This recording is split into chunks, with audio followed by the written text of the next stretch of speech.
conversation today. Would love to see your faces on camera if you're open to that. No pressure. Also, what makes this event so special, as many of you who have been attending, is the chat feature on the side. So go ahead and take a moment to open your chat. We'd love to have some conversation as this is going. And you can feel free to share questions or comments, and I'll pull those in as we have the discussion. So go ahead and get that open. Love seeing all the good mornings. Good morning to everyone.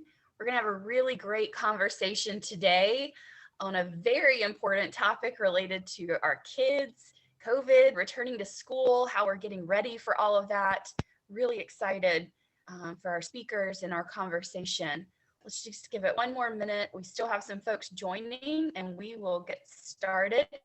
In the meantime, I would love to ask Carla to post her email address if anybody has questions as we go along, or you'd like to take a turn to share what's happening in your community. Carla would love to get you on one of our upcoming agendas. So she'll share her email address, and then also Marnie will share the link to our landing page where you can find tons and tons of information, past recordings of these sessions we've been having for some time now, just lots of great information that's available to all of you. So there's the link to that in the chat. It's really great to see all the turnout we have. So let's go ahead and get started. I want to maximize all the time that we have together today. My name is Kelly Calabria. I am the CEO and president of the Foundation for Health Leadership and Innovation.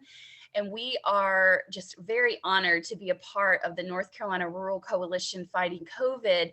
And this was a group, as many of you know, who have been joining for some time now, that really was a partnership between our organization, the Rural Center, the Governor's Initiative, Hometown Strong, AHEC, and our wonderful partners at the Office of Rural Health with DHHS.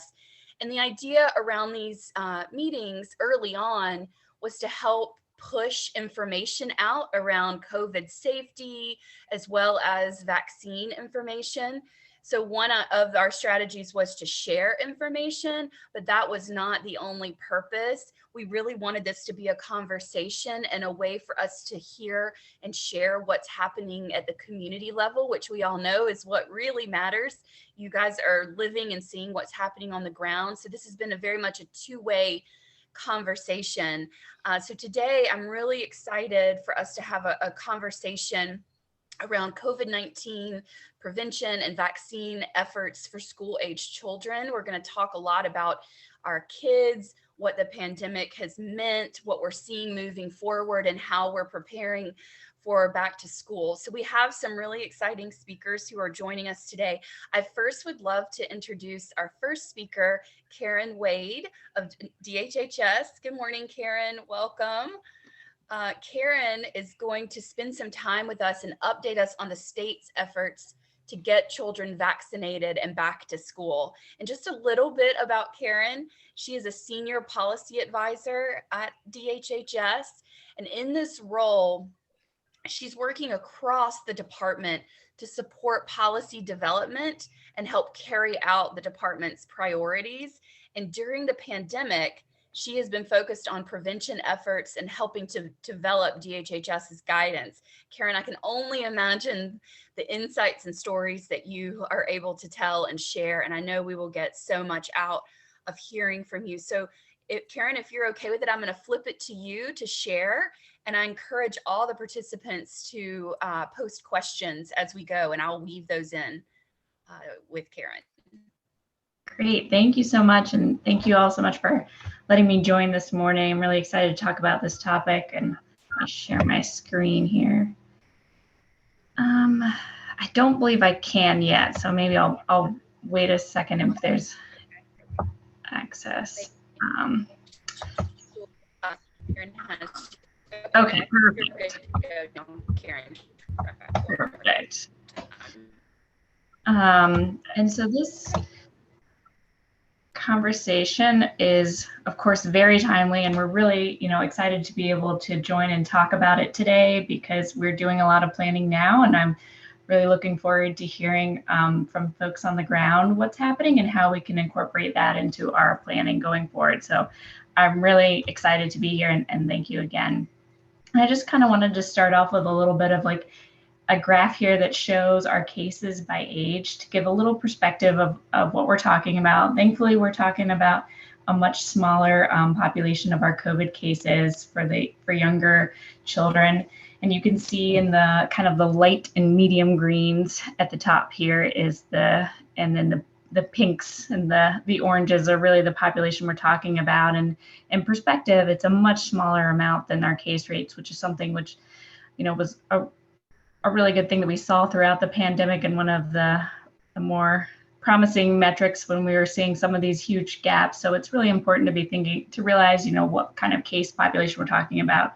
Of course, it's a really important population, but it's just helpful to kind of remember that it's a smaller case proportion, and something that was thankfully one of the more positive elements of that is that we never really saw a huge spike for our children.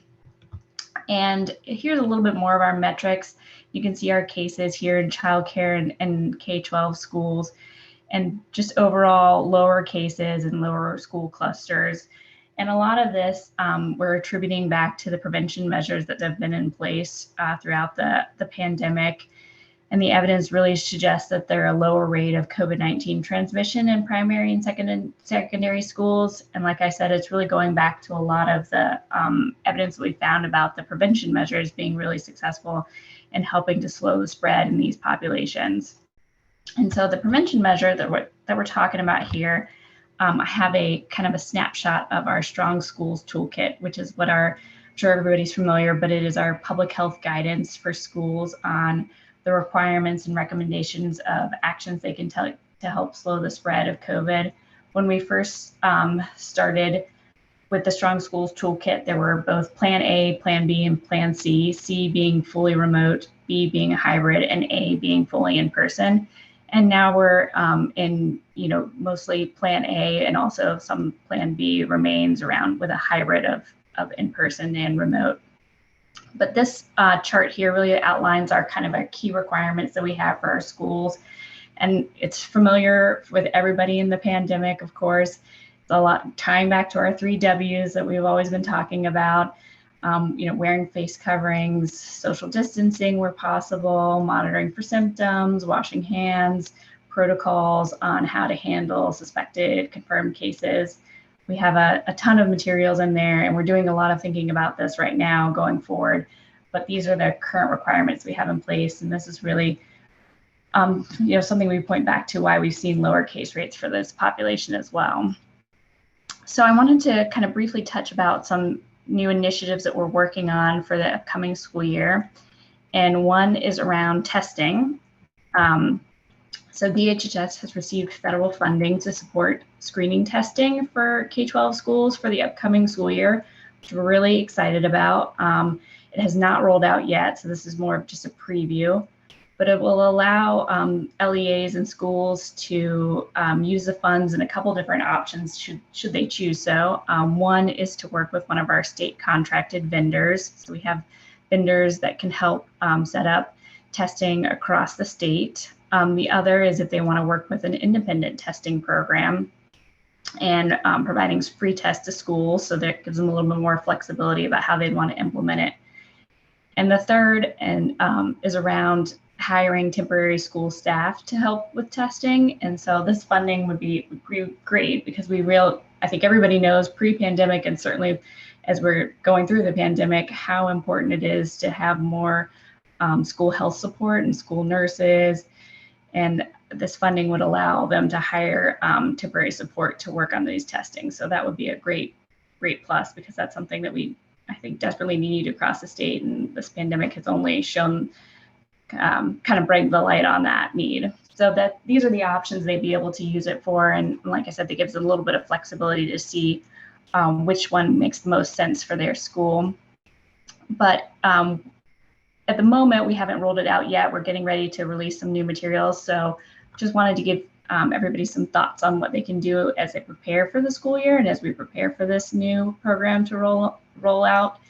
And really it's for everybody to start thinking, school administrators to start thinking about the types of tests and options to make sure they're fitting the needs of what their school would like to do should they decide to move forward with the program. So that's why there's flexibility to make sure that it's not, one size fits all, and they have a chance to really think about what makes the most sense for how they'd want to operationalize it. And then once they do opt in, once the form is released, stakeholders, so love to hear from people on this call and across the state to help kind of support their school leadership on what model would make sense and what input they could provide on their testing decisions and options, and really make sure the community is kind of getting engaged in this process and helping provide some support and kind of leading them to the whichever option would make the most sense. And also learning about teen nursing and the role of school nurse team leaders. Here at DHHS, we have our school nurse team has been leading a lot of this work, and so they see them as a really integral part in supporting the testing program. So it's really important to understand kind of more about that role and how they could be supporting the school more broadly as well. So there's some good information here about our school nurses and what their training requirements are and their what they're able to do at the school and the great role they play. And then just a heads up to stay informed for more information coming soon. As I said, we're getting ready to finalize and put out some more information around this. So more to come. So just to be on the lookout for that and stay kind of tuned to when we release it, we can start doing some more thoughtful planning around that. And so then the other thing, of course, is around vaccinations. And this is a huge part of all the work we're doing right now. Here at DHHS, we've been kind of in definitely an emergency posture this whole pandemic.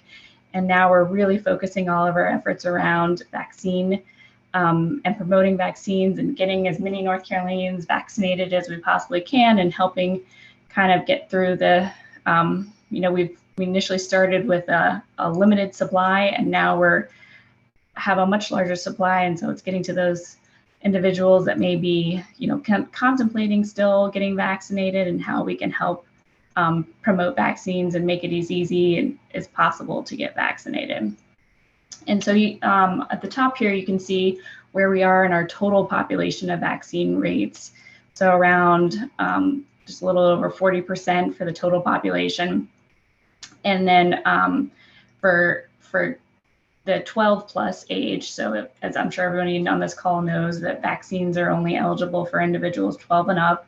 We're hopeful that that will change soon. They're doing a lot of testing on that, but at the moment we haven't heard much more than around possibly the fall is when they would be able to lower the age and expand that eligibility, but at the moment it's just for 12 and up. So we're seeing a little bit higher numbers for our 12 and up.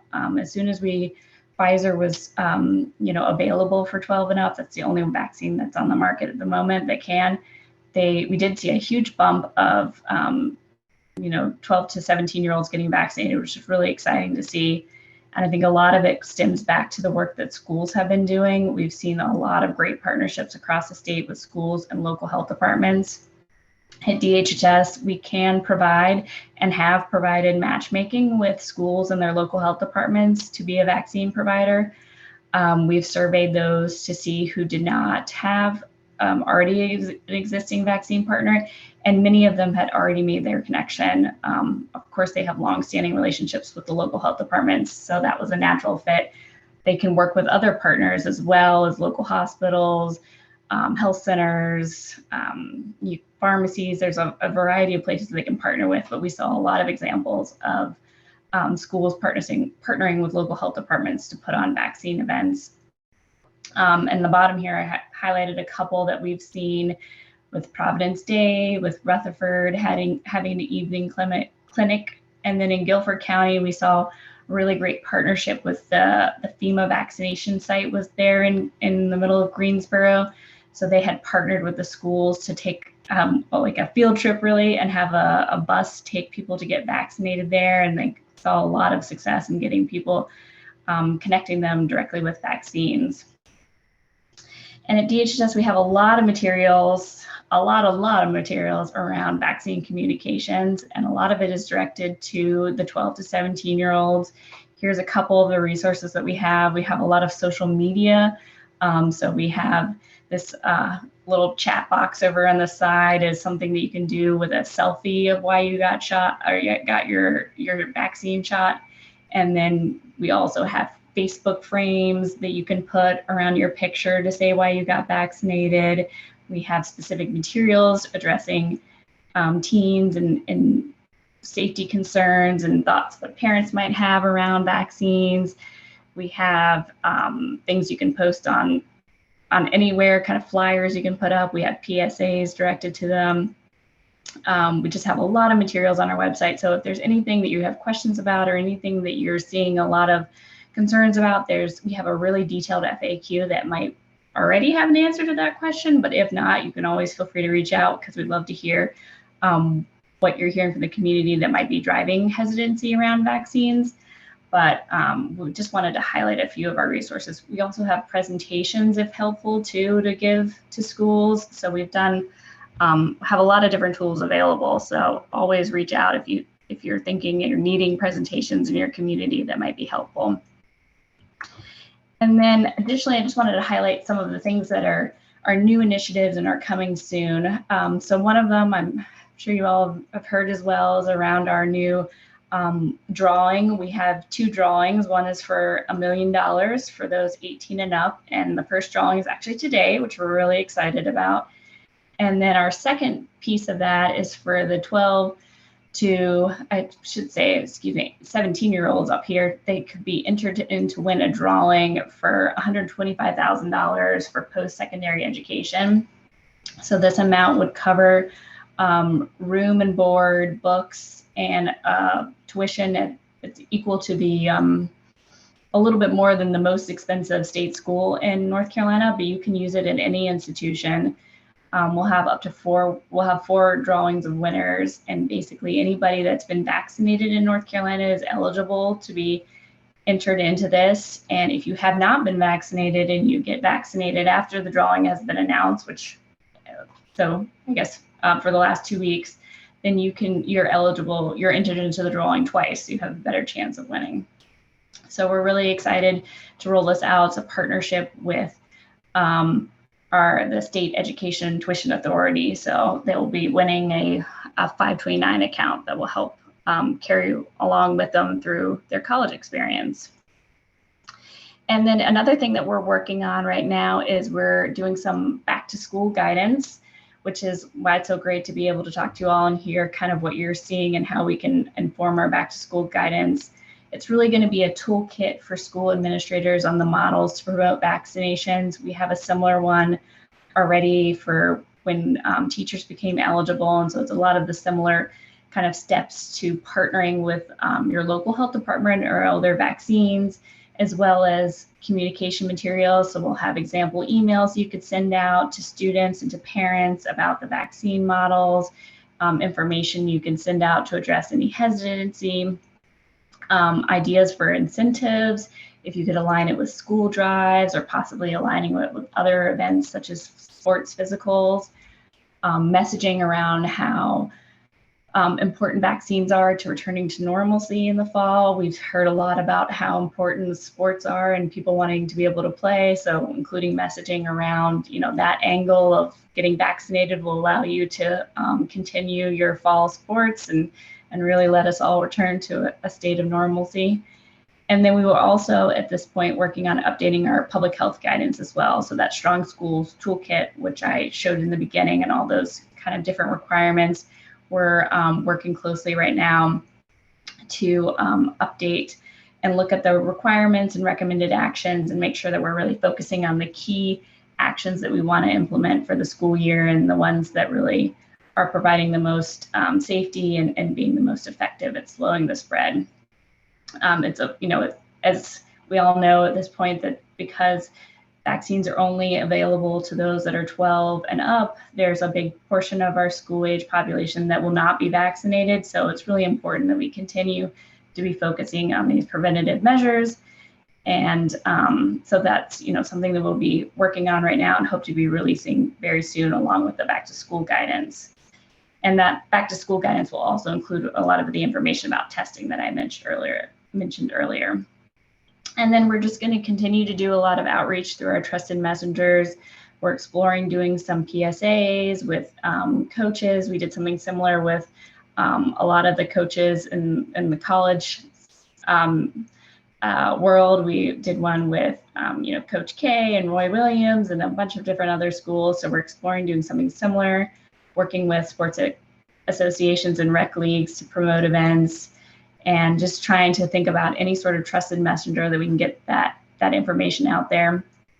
I think that, we certainly know that at DHHS, we have a lot of different social media aspects in our world, but that's not really reaching our K-12 students. So we're trying to partner with different social media influencers, if you will, TikTok people, to be able to kind of promote the messaging, just anything creative to get the word out there and get the word out there from, people that they trust.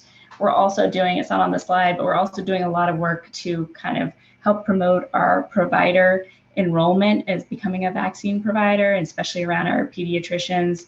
That's another huge trusted messenger. And I know a lot of families want to talk to their doctor about getting vaccinated, as opposed to maybe just going to the local pharmacy. So we're doing a lot of work on promoting providers to become vaccine providers, and doing a lot of guidance around that as well. And I think that is all I have for my kind of overview.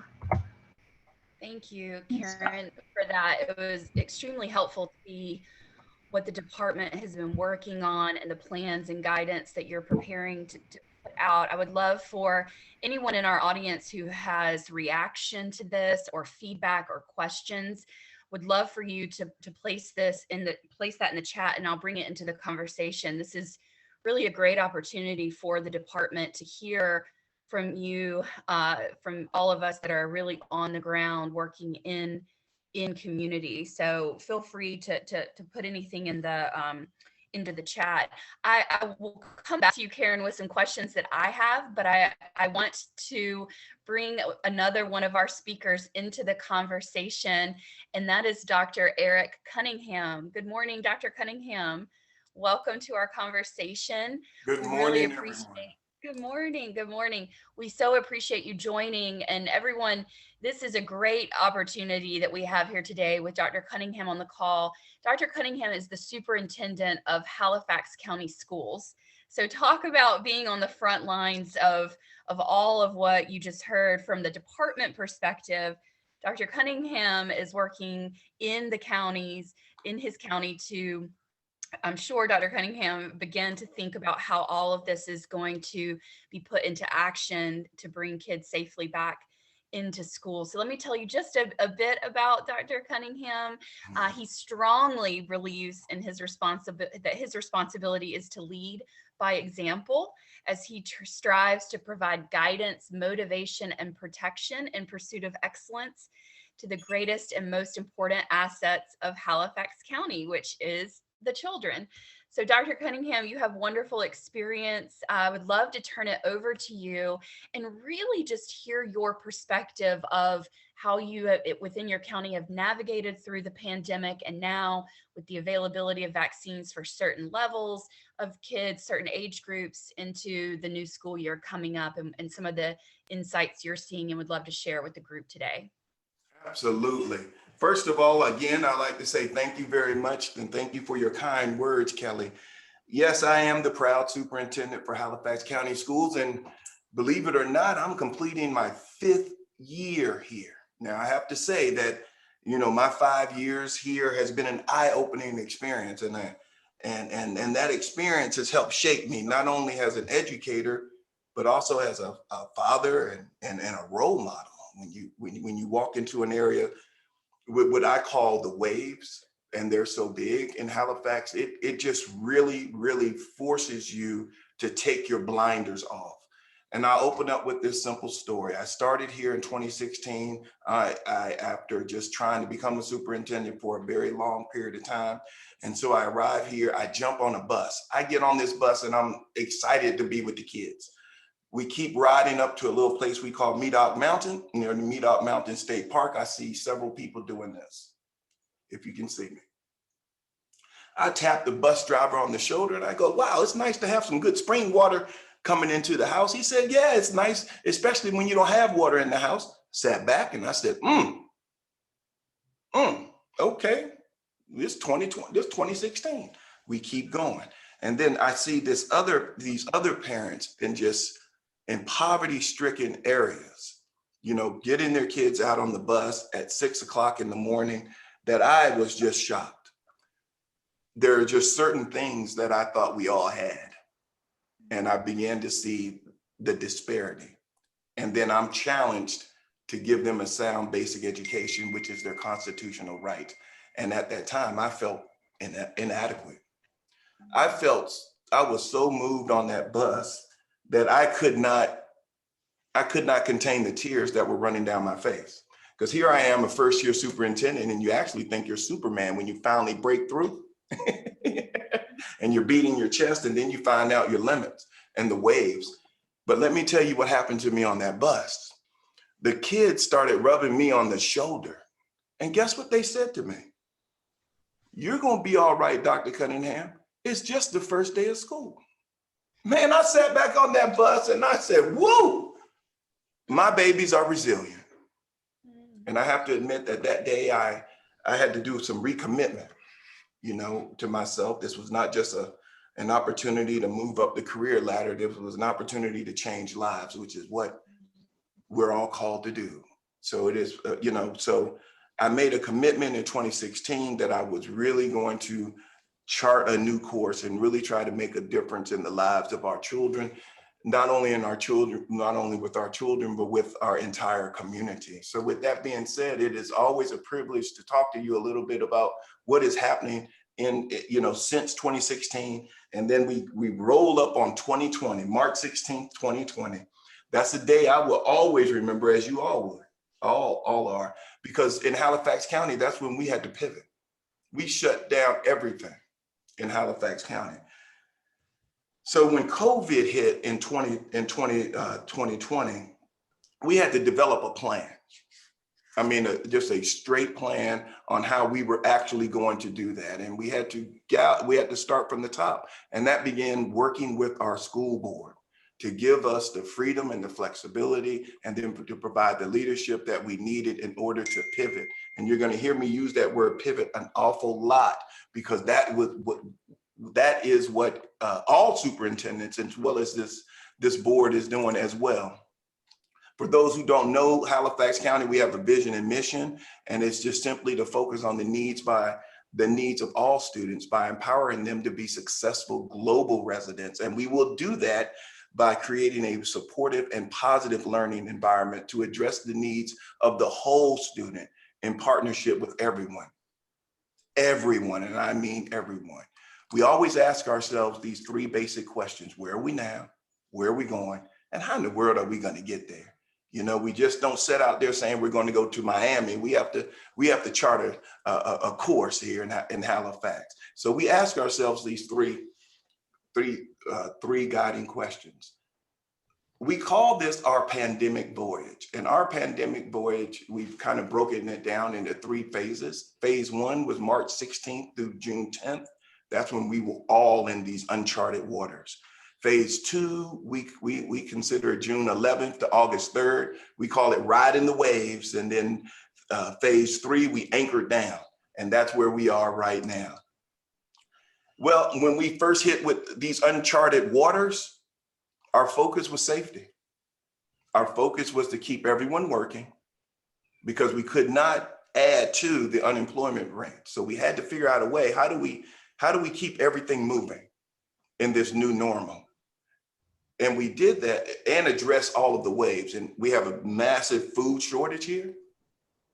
We have many of my parents are essential workers, so they had to go to, they eventually had to go back to work immediately. We have a lot of intergenerational housing. You could easily go to one of our homes in Halifax County and see over 10 people. Well, you just, so you can imagine how COVID was running ravage through that home, where it was not uncommon where a family that had 16 people, 14 of them contracted the virus, and it was devastating. So our accomplishments, we delivered over 13,000 instructional packets. We delivered, almost 2,000 online lessons, parent contacts, and we delivered over 250,000 meals, and no employees were furloughed during that time. If I could just send you so many pictures of what we started doing as a community. The day we closed schools, the next day we had our buses on the road delivering food. Wow. The next phase, we call it riding the waves. And our focus during riding the waves during June 11th through August the 2nd was we had to continue our focus on teaching and learning. We had to start educating our stakeholders on where we are now in the conditions of COVID. So I really tried to stay aligned to the science and what was coming out of Raleigh. So every time the governor and Manny Cohen would be on TV, I would shut down the district and we all had to watch. And then we would meet and have these after action reports. How do we stay aligned? How do we stay aligned? We knew we had to improve our infrastructure, and we continued to attend all state professional development and webinars. Our accomplishments, again, we just kept riding. We launched our one-to-one program, and I'll talk more about that later. And then we held our first virtual graduations, but we didn't do it virtually. We just did it in waves. So every 10, we brought, as what you saw with every school district doing. It was June 26th. We were celebrating, because it's now approaching his year anniversary. So I do have to pause here. So in June 26th, we were celebrating infield. July 3rd, Mr. Patterson was sick. Shortly thereafter, we lost him. That wave hit us so hard in Halifax County. I mean, we were the first school system to lose an administrator to COVID. And now we're approaching his 1-year anniversary.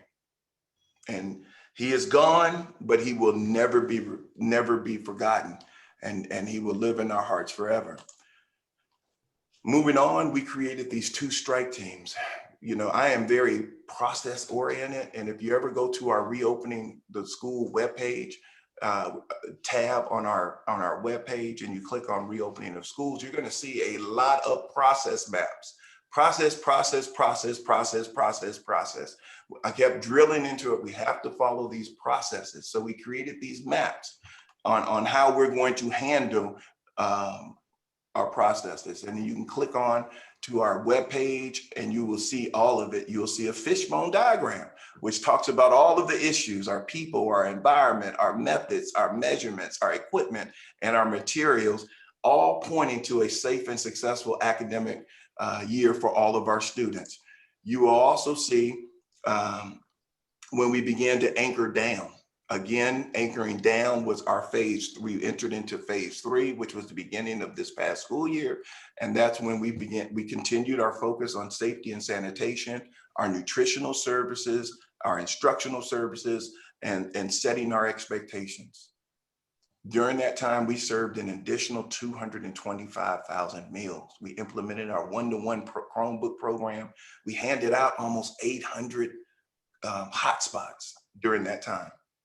And then we were still handing out desks. So we were trying to create these home classrooms for our families. Now, remember, our families are frontline workers. So many of our children were latchkey children. And we had to solve that issue. So we focused on what we call the essentials. We only focused on what matters most as we began to reopen schools this past year. So we looked at all the variables that were connected to this, safely reopening of schools. And again, that's when we rolled out all of our processes. And you can see samples of our processes on our reopening of school webpage. When you click on the reopening of school tab on our webpage, you'll see a lot of processes as well as information about our Chromebook distribution process. It went very well. We look in Halifax County as challenges into opportunities. So when we launched this Chromebook initiative, we said, well, how do we turn this into a CTE course? So we created our own help desk in which we're training our children on how to repair these laptops. And we love the partnership that we have with Ms. Sullivan and her team on how, and we're Dell certified. So we created an opportunity for our children to become much more marketable during the pandemic. And you should see their faces as they repair these computers, and they're gaining these workforce skills as well as these soft skills in the worst possible environment. That is an example of taking lemons and turning them into what? Lemonade. And we're making it sweet. And I'm just so proud of our students for doing that. And then we're sitting there, we're watching the governor on TV, and he brings up an idea about learning pods, right? And we said, bingo, that's our so we then started working with our churches. We allowed them to become satellite learning centers. And so we started setting up these learning pods throughout Halifax County, where our kids could go and receive tutoring and instruction during that time. And it was very successful. We got better penetration than just them staying at home. And that is when we began to really understand that our children, especially in places like Halifax, learn best face-to-face. We have to come back to school and learn face-to-face. We continued to handle all of our hotspots. We continued to do our bus by rangers, our park and learn. But we also had to continue to look at our COVID funds and align them to student achievement and safety, and focus on what was essential with equality and equity. And that is an issue that we always have to be mindful in places like Halifax. All of our children deserve a sound basic education, but we have to look at what allows us to receive, all children to receive it. And that is the assistance that we're asking. We're not asking for handouts. We're asking for hand-ups. And that's the difference when we look at focusing on the essentials and equality and essentials. So when we talk about all the coat drives, the toy drives, and the partnerships, we're now moving into reopening our schools into face-to-face learning. Halifax County, we need to become a vaccination clinic. And if we're able to, talk about what our needs are moving forward, that is an area that I believe that our community must have. The school, the way that we have shaped Halifax County is that the school is the hub. We're the hub. Make it to the school, you will receive the right information. Trust the resources coming out of the schools that tell you what the best pathways are. So what we need at this time is to really focus on, I'm glad to hear that 12 and under, we're starting to move it forward. We're now educating our community on vaccinations. We're starting to see a greater number of our employees become fully vaccinated. And now we need to pivot and bring that to our children in our schools, so that they too can receive their shots as well. And it would be nice once I'm glad that this enrollment information will become forthcoming, because I can see Halifax County being a shot, being a vaccination site, located in our schools. And I'm also pleased to see that I can grab a lot of your presentations, because during the month of July, that is when you will see us educating our community about the reopening, how we plan on keeping everyone safe. And I would love to be able to plug in, vaccination clinics, testing site, that we can test at the school to get our parents more and more sure, get them much more confident in what we're doing. But we'll also have to allow our parents to come in as well. with their son or daughter to receive their shots as well. Overall, I am excited about what we're tired. I mean, we are tired. We're finishing up summer school on June 30th. We crashed through it from June 1 to June 30th. We had almost 40% of our students voluntarily come back to school. So our kids are hungry to return back to face, but we do need to do that in a safe and orderly manner. And and that concludes my presentation. And I'll now pass it back to you, Kelly, and anyone have any questions, I'm here. Dr. Cunningham, that was so powerful. I know I speak for everyone, just hearing your story and your message and what you've done in that community. Just thank you for your leadership. It was really powerful to hear. There are some questions that we're getting, and I'm going to come to those, but I actually had a quick question for you, Dr. Cunningham. I'm curious because a lot of folks on this call today are leaders in community, right? They shoulder leadership in different areas. I'm curious, from your perspective as a leader, you talk about the schools being the hub of the community, and you're the one that's really leading that. How have you personally persevered through that? And then how have you kept your staff, your team, and the community and key stakeholders motivated through this?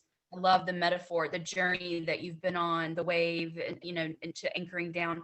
How have you persevered personally as a leader and then kept others motivated and focused through all of this? Personally, my daughter had to deal with this. She's at Winston-Salem State Senior, worked real hard. And then in October, it came crashing on her. It's horrible. Mm-hmm. I was doing a principal evaluation and my daughter called me. And I thought she was just gonna do the typical, I love you, Dad. Yeah. Nah. COVID is real. My baby says it's like something living inside her. She's gonna have to retire from volleyball. Her senior year, her whole life has changed. And it's tough. Mm-hmm. When you see your baby drop like that. Yeah.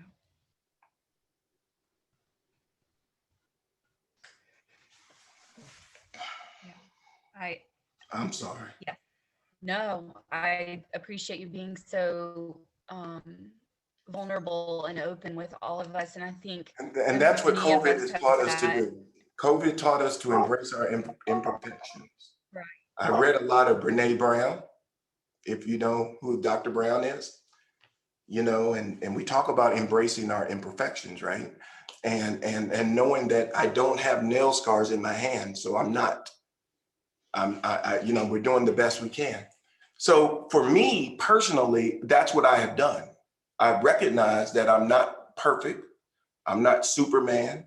I'm not a deity. I'm just a man who's doing the best he can for his community every single day, just like we all are. But I had to learn to clean up my toxic thinking. Mm. And I really had to embrace mindfulness training, and I've learned the art to sit in silence, control this, ruminating, and telling yourself these false stories or these unrealistic expectations. I've learned to embrace the art of yoga. I am a yogi fanatic now, and we're only talking about 30 minutes on by yourself a day, but it really does help me personally. So I had to learn to clean up the toxic thinking in my head, embrace self-care. Now we've attached that to what is going on at the schools. Mm-hmm.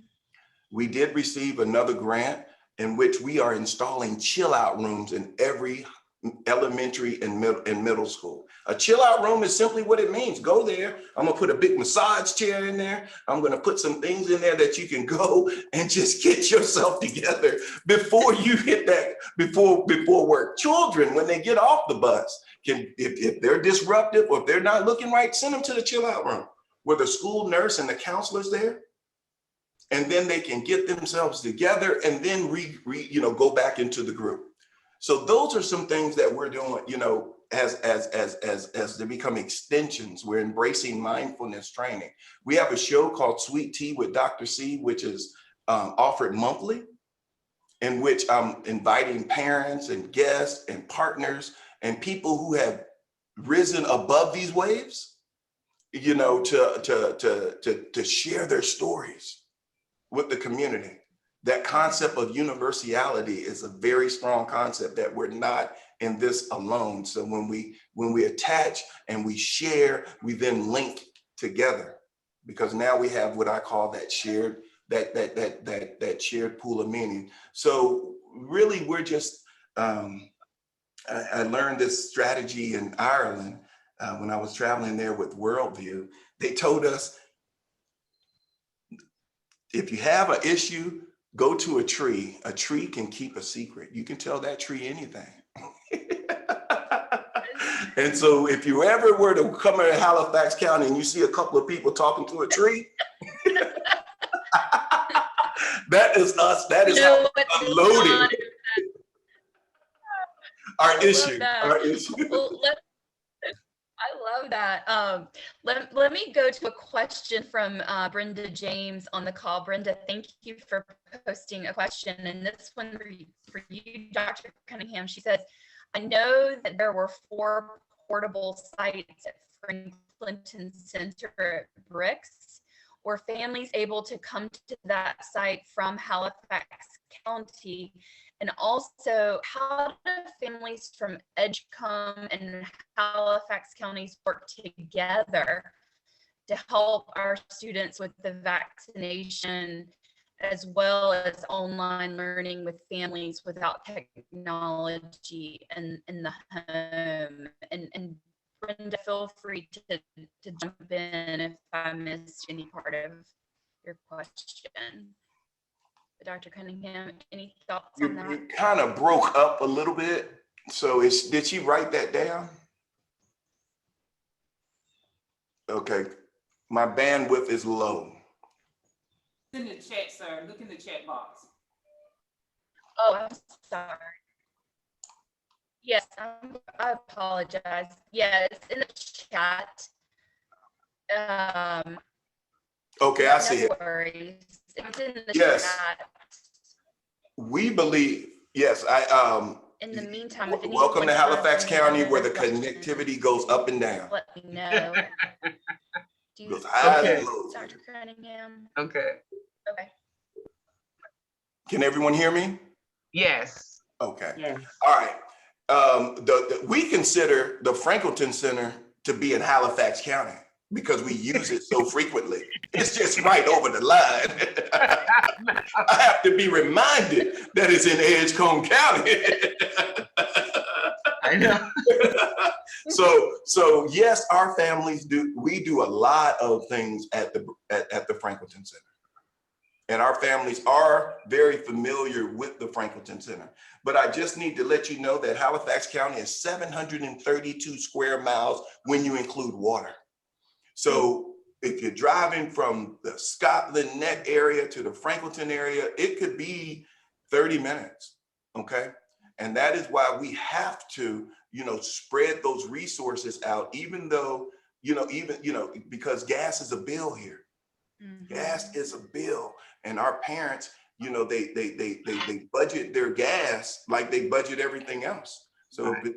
And so what they're trying to do is go back and forth to work, go to the grocery store. They're not doing too many things in between. So we have to be mindful of where these clinics are so that, our parents could go there. But how do families from Edgecombe and Halifax County work together? I think that is an area, Edgecombe is doing an outstanding job meeting their diverse needs. The superintendent and that team there, they're doing an outstanding job. And, and we're doing an equally outstanding job here, but we cannot do it with learning packets through paper and pencil. We have to solve the rural connectivity barrier, but that's a bigger issue than the school. That's a value that has to come out of the state of North Carolina. Right. So once that issue is solved and we really invest, and I can understand the business principle, if there isn't enough subscribers, it's not worth their investment. So, we're going to have to, address that, but that's a much bigger issue. But in the meantime, what we do in between, that's the best we can do. I think I raised that question, Dr. Cunningham, because I'm in Guilford County and I know what we're doing in Guilford, and I think it was mentioned on the PowerPoint earlier, that how we partner, how the partnerships are so important in this effort, because this pandemic is new to everybody. And I'm very familiar with that area, the Edgecombe and Halifax area. I do a lot of volunteer work in that area. And we have other rural counties in North Carolina, as everybody on the call knows. And we are I'm a representative from a national organization, the National Council of Negro Women, the North Carolina Coalition. And we are on the call because we have a initiative to work with rural families as well as urban families, but mostly rural families, to help them to get the vaccinations, make it available to them, get information out to them. And so that's one of the reasons that we are on the call. And we want to make sure that we are doing all that we can to partner out, to help with our rural sisters and brothers and families to make sure that our children are getting the best, have access to the best education, as well as healthcare possible. So this is an initiative, it's a 5-year initiative that we will be working with, and we want to make sure that we understand what needs to be done and what we can do to help in these efforts. Brenda, Yes, Kelly. Thank you for sharing that, and I would love for you and Carla to connect, because we would love to learn more about your work and possibly have you join for another session to share even more with our group.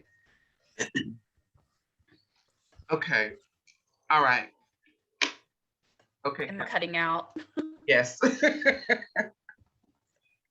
I think I got the gist of what you were saying. Me?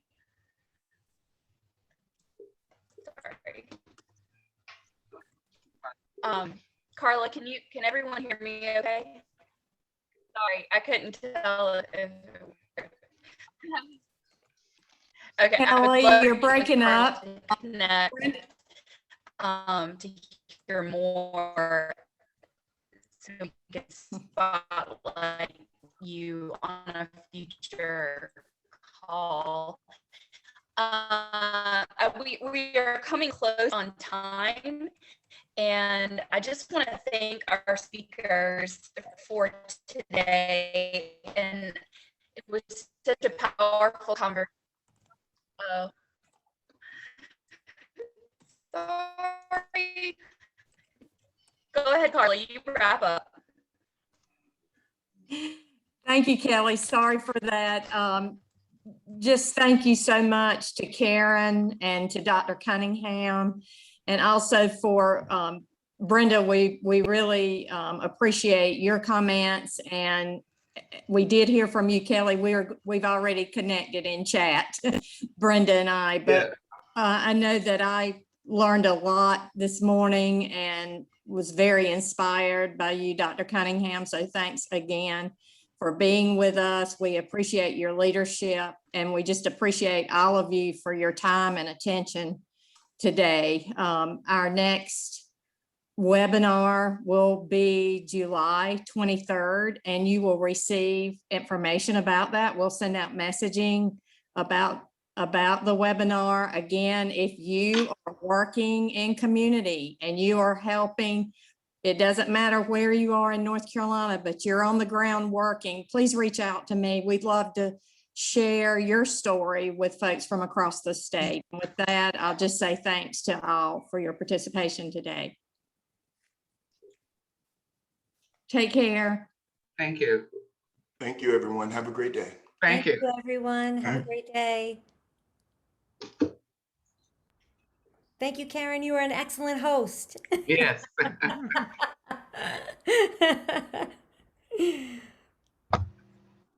Sorry, I took over the hosting privileges. I will sign off now if that's all right. That's perfect. Thank you again. Can you send out the recording? I had a difficult time getting on. I'm with Brenda James.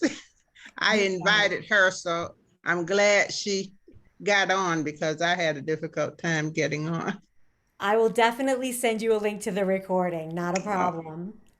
Okay, then. Thanks for joining us today. Sure. Bye. Karen, don't hang up. Okay. Do you want me to start? Oh. What do you guys think? Okay, I think that you're good to hang up now. Thank you again. Okay. Have a great rest of the day. All right, thank you. Bye. Bye-bye.